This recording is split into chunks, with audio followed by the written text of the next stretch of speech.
Hey, thanks so much for joining us again on Conversations with Cliff. My name is David Evenden. I'm the owner and founder of Standard User Cyber and Standard User Institute.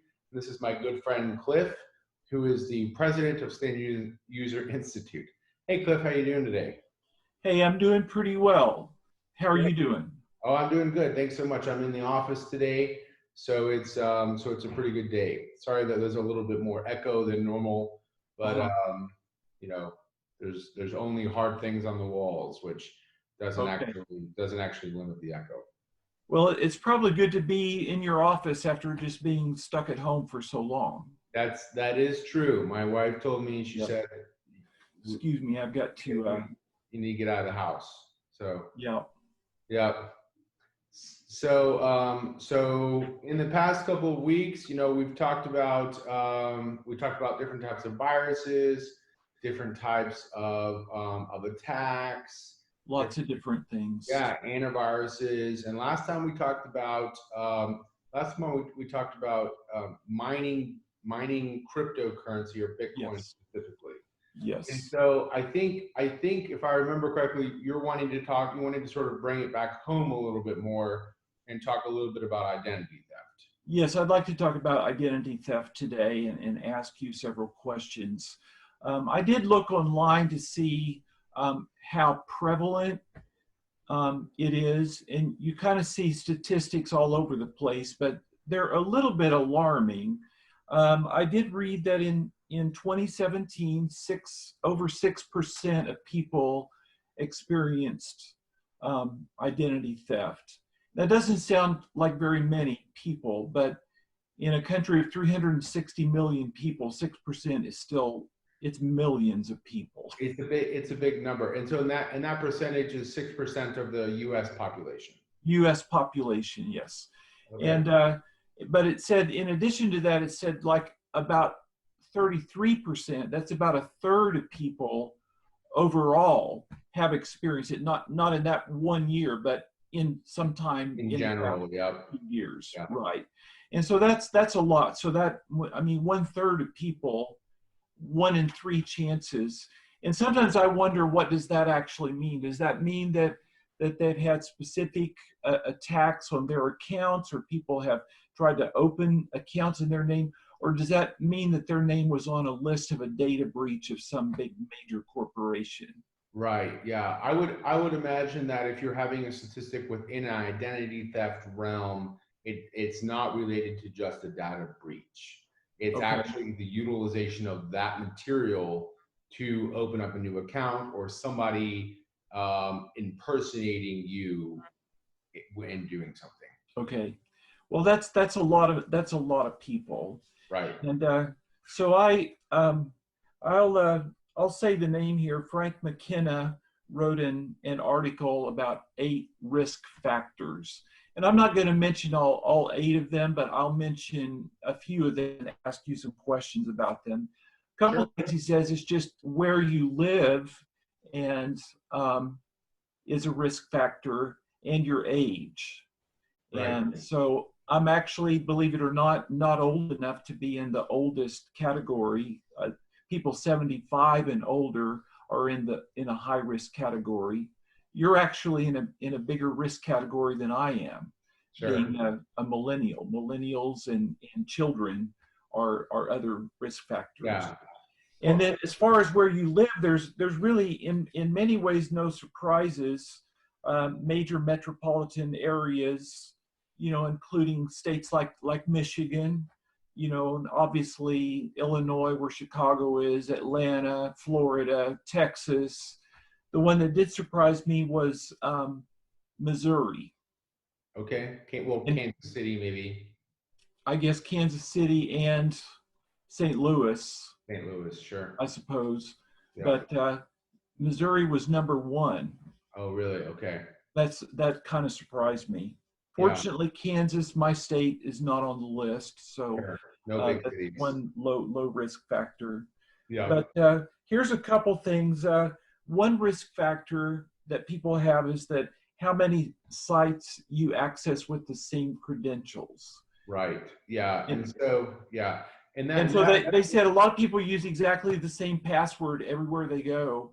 and the same username. So let me just say this about, for usernames, most of the usernames I use, you can tell it's me. Right. But my passwords, I've got dozens of passwords. I'll have to look them up almost every time. Okay. Yeah. So what would you say about that?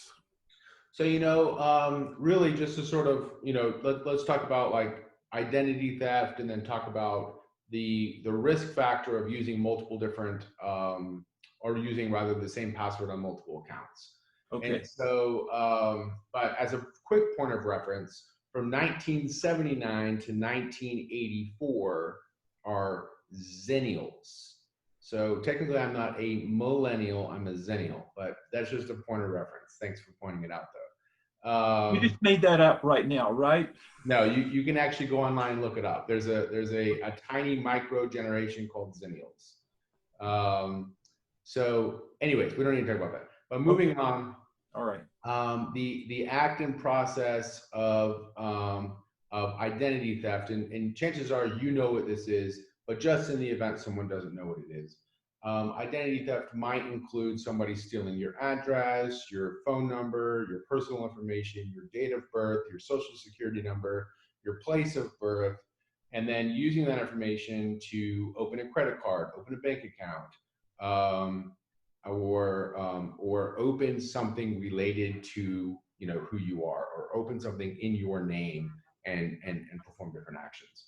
So in my opinion, the act of logging into an account that belongs to you and then using that account, say for instance, if you accessed Amazon's account and you purchased a bunch of stuff, or you found the credit card information for somebody else and you purchased a bunch of stuff with that credit card that already exists and is already established, in my opinion, that's not identity theft. That's just having gained access to something that already exists. Identity theft in that capacity would be having opened something up and pretending to be, pardon me, someone else. So, and how does that work with regard to stealing credentials, for instance? So if you know of like common used passwords, and you go on and you're able to guess the username, let's just say, for instance, you use the same password on a bunch of different sites, but the usernames are all different, but the usernames are guessable. You can go in and log into somebody's bank account.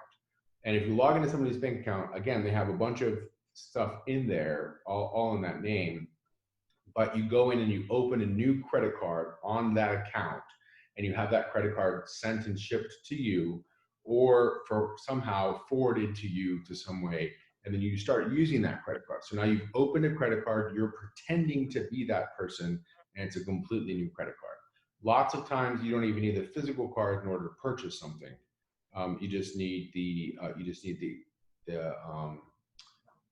numbers, you need the zip code associated with it, and then maybe even the 3-digit code on the back, 3 or 4, depending upon is it Amex or Visa. So that's or MasterCard. So that's the process of how somebody could use your credentials to guess on a platform to basically open something up in your name. So if somebody does this, I mean, where would the bills go? They'd probably, depending upon what the configuration of the card is. So most of the time, and you might have done this before, pardon me. If you go to your account and you say, hey, I need a new credit card, but I'm not at that old resident, or that's my primary residence, I'm traveling right now, but I need the credit card. Can you ship the credit card to me? But the bills are still going back to the original house owner. But also, even if you look at that, every single individual account can have its own address where you ship things to. Or you can go paperless and they'll just get emailed, and then they'll just go to email. So the bills can get sent to the address of the original owner. You can go paperless and they'll get emailed to the original owner. or you can change the default address on that specific credit card account, and they'll still get shipped to the person who's impersonating the as an attacker. And say that again. Your voice kind of got soft. Oh, sorry. Yeah. So, or you can change the account info on that particular credit card and have those bills sent to the attacker, and all the rest of the bills sent the normal pathway. Yeah. So that's a particular way that you can do that for sure. Yeah. Yeah. If something like that happens, I mean, can't they track where that person is, where they're ordering stuff from, or? Yeah, I mean, that is true. Lots of times if an attacker does that, or they'll ship something to them, what you do is you set up they have like PO boxes and different repackaging locations where you can have something shipped. And if something is delivered to this person in this name, you open that up, or you take that box and you put it into another box, and then you ship it to somebody else with a new name. And that way, if it goes to the spot, they would have to go in and talk to that person or talk to that company to figure out who are they shipping it to after this. And if it's in the United States, they probably have jurisdiction. If it goes outside the United States, it'd be difficult to know for sure whether or not that those authorities have jurisdiction to get that information from that. Yeah. So I think what I might be hearing here is that it's really a good idea to have not only pretty secure passwords, but also to think about what your username is. It is important to think about what your username is. If you have strong passwords and if you're using different email accounts. So in that same capacity, if you have a different password for every account, and you have two-factor authentication turned on, which is like a text message or some type of app, that increases your security position, which is great. There is a such thing called SIM swapping. SIM swapping is when a person can get an updated SIM card and then pretend to be your phone number. So if you get a text message back from somebody in order to log in, that text message will go to the attacker, not the person's real phone. And so that would gain access to somebody with two-factor authentication turned on, where the two-factor is a 6 or 7 digit number in a text message. Mm-hmm. Yeah. So and again, I mean, in some of those examples, where if you're gaining access to somebody's bank account and opening a credit card in their bank account, you don't even need their social security number. You don't need any of that stuff because it's already in there. It's already in that account. You don't need to steal it. Even if you can't view that information, say it's encrypted, it's not accessible to you. A lot of times you don't even need it. You can just go in and click buttons and say, yeah, I'd like to do this. I'd like it shipped here, and so on and so forth. To open a new credit card. Exactly right. Yeah, it's pretty easy to do. Yeah. Yeah. But banks are getting better about flagging for stuff like that, aren't they? That's exactly right. Yeah. If something is outside the norm or is abnormal or an anomaly of what a user normally does, then they do flag and potentially block that. So that's great. Well, following one of our recent conversations, I went through and deleted all my history and all my cookies in Chrome. Good. So now as I've logged back into Facebook and Amazon, I get these urgent text messages that somebody recently logged into your system. Right. Yeah. So that's a good thing. Yeah, it's good. I also still encourage people watching this that if you do regularly use Google Chrome, just for the sake of memory address space, usability, functionality, and tracking of cookies, to consider using the web browser called Brave, which is basically just a different type of web browser. It's essentially just Google Chrome, but reconfigured in a different way. Yeah. I downloaded that one myself based on your suggestion. I haven't started using it a whole lot yet, but I have it on ready to go. Cool, good. So what are some of your other risk factors? Well, one other one that I wanted to mention, and this may be it, you know, you may have said something about this already, but I'm not sure. But he puts down as a risk factor that a lot of times identity theft happens by people that you know. Okay.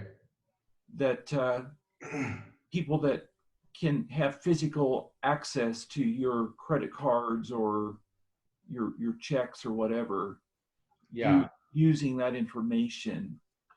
Yeah. And basically, I guess that'd be the identity theft part. I mean, if they used your bank routing number and account number to try to make a purchase online, or used, you know, your physical credit card. Yeah. In some ways, that's and yeah, and I think that's like one of the original identity theft processes of stealing people's checks, for instance. I think that is sort of you know, like the original identity theft. But I would, you know, and that's true. I mean, I did say previously that, in my opinion, the utilization of existing accounts does not consider, I would not group that into identity theft. But in that capacity, I think I probably would. Okay. If you're using something in person, I think lots of times for checks and stuff like that, you have to do it in person. That's true. That could be true. But you know, you also that goes even further to, like, you know, you can only use as much money as is in the account. And if, you know, who the heck has, you know, that much money in their banking account now? You know, I think everybody shifts and stores stuff in long-term savings accounts and stuff like that. And so you don't have, you know, tens and hundreds of thousands of dollars sitting in a normal bank account. Right. That's in a different attack vector. So my general consensus is that identity theft normally happens from people that you don't know. Normally happens. Say that again. From people that you don't know. Okay. Yeah. So the attack vector from people that you do know, I mean, is definitely a real thing. But I feel like the risk mitigation there has to do with surrounding yourself with higher tier people, in my opinion. So yeah. So well, cool. Okay, yeah. I think that's a good conversation. I think it's a good perspective. Kind of allows for you to sort of see. You can sign up for all kinds of different identity theft websites that help you track activity. If there's something on the dark web, it scans the dark web to see if your social security number is out there, to see if your account or banking information is out there based on usernames, and see if any of your stuff is associated with an active breach. And so I don't know how much those services cost, but it makes me wonder if maybe that would be a good idea. I think it is a good idea. I think it's a little bit difficult in my mind because there's two different ways of doing that. One way is to scan and push information out to see if, you know, this is out there. Another way is to pull information in and then check that information for all your usernames. So I would imagine the way that's happening is you're pulling information in, and this is all the people that want to be checked, and then see if it's in there. That's going to be the smartest way. Store everything in a local database and then check to see if any of these things are in that local database. If you're pushing out usernames and doing active scanning of real targets, then essentially you're giving that information away. You're saying, do you have this information? People are like harvesting that. That's not a smart way to do it. So yeah. So you know, maintaining and keeping everything, you know, pretty secure obviously is an important aspect of scraping the dark web for your content. Well, let me just ask this question to you as a cybersecurity professional. I mean, we hear all the time about different corporations that their data has been breached. You know, it just happens a lot. And to, you know, companies that it kind of surprises you. But like in the case of companies that say they can protect your data, are there computer systems that they use that are just absolutely 100% secure, that they cannot get breached if they've got your information? No. Okay. Yeah. So I would tell you to not give them. So and there's capacity where you can go in and say, hey, enter your password, your username and password in here to see if it's someone, that combination is out somewhere. Don't do that. Don't put your username and password in a database to scan stuff, because if that gets breached, then they're going to have a username and password combination. In fact, I would say don't put your passwords in anything unless it's the actual application that you're using to log in. Just don't do it. But if you want to put your username or your email addresses and capture that content and then just happen to see if your password is in there, that's the better way to go. Just actually review if it tells you or gives you an alert that your username has been identified. Most of the time, there will be content on there to sort of help you out. Okay. Yeah. All right. Okay. Well, I think I've run out of questions today, and I just thank you so much for all you've shared about identity theft, because it's something that's probably on everybody's minds. Yeah, absolutely. And I think it's an important conversation for sure. Yeah. So I think I remember you hearing just one more thing. I think I remember hearing you share one time about one of the most common passwords that people use. Yeah, I don't remember. I thought there's like or 5 or something like that. something like that. There's a list of like top 100, and most of the time they're like the seasons, like summer, spring, winter, fall, and then you do like summer 2012 or whatever the current year is, and then password is a big one, admin is a big one, and then administrators a lot of time use capital P at SSW0RD123. There's stuff like that. Those are normal, common passwords to sort of avoid. Keyboard walks also. The keyboard walk is when you start at like 1QAZ, 2WSX, and then you just hit the shift, and then you do bang, capital Q, capital A, capital Z, at, capital W, capital S, capital X. So those, following that pattern one time and then hitting shift and following the pattern again, that's a keyboard walk. Doing that in any combination on your keyboard is actually not good security practice, because you can just go in and you can find tons and tons of lists of like known keyboard walks and then just test those against things. So don't do that. Okay. All right. Yeah. Okay. Well, thank you very much. Yeah, Cliff, thanks so much, and we'll talk to you next time. Okay. In Conversations with Cliff. All right. Thanks a lot.